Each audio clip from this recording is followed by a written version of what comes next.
Ну, где у вас устройство? Сюда подойдите.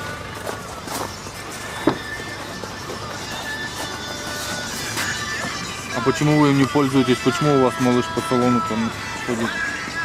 Говорю, ехать недалеко дышали. Я на этой машине не вожу, на служебные. А кресло детское имеется у вас, удерживающее устройство? Но в настоящий момент почему так ребенка перевозите? Жизнь без ребенка. Не опасаетесь? Нет, Водитель. не опасаюсь.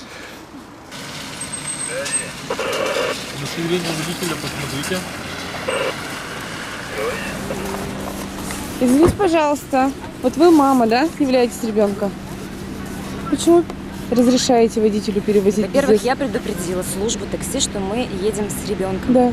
Во-вторых, мы едем по времени сюда. Мы живем в 3 минутах отсюда. То есть какой-то реальной опасности не было. Нет, насчет того, что вы Во-вторых, предупредили, когда мы да, сюда возможно, сели- это не ваша вина. Нет, то, что... во-вторых, когда мы сели уже в машину, обычно есть такая пристегивалка. Вот мы ее не обнаружили. Не обнаружили. Уже, да. А то, что вот вы говорите по поводу того, что вы медленно, да, едете? Мы живем в 3 минутах А, в 3 детского минутах садика. тихо едете. Дело-то, видите, не как водитель ездит, не в его скоростном режиме. Также есть другие водители, которые нарушают требования правил дорожного движения и ездят быстро.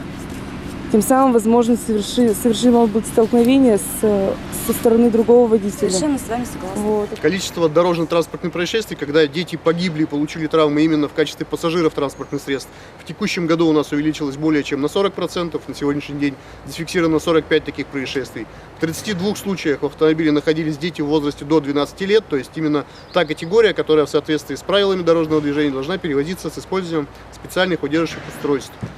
Поэтому мероприятие «Детское кресло» оно у нас ежегодно проходит в преддверии зимних каникул учащихся, в преддверии новогодних праздников. Сотрудники госавтоинспекции будут проверять соблюдение правил перевозки детей и на загородных автомобильных дорогах, и на территориях, прилегающих к торговым центрам в городах республики.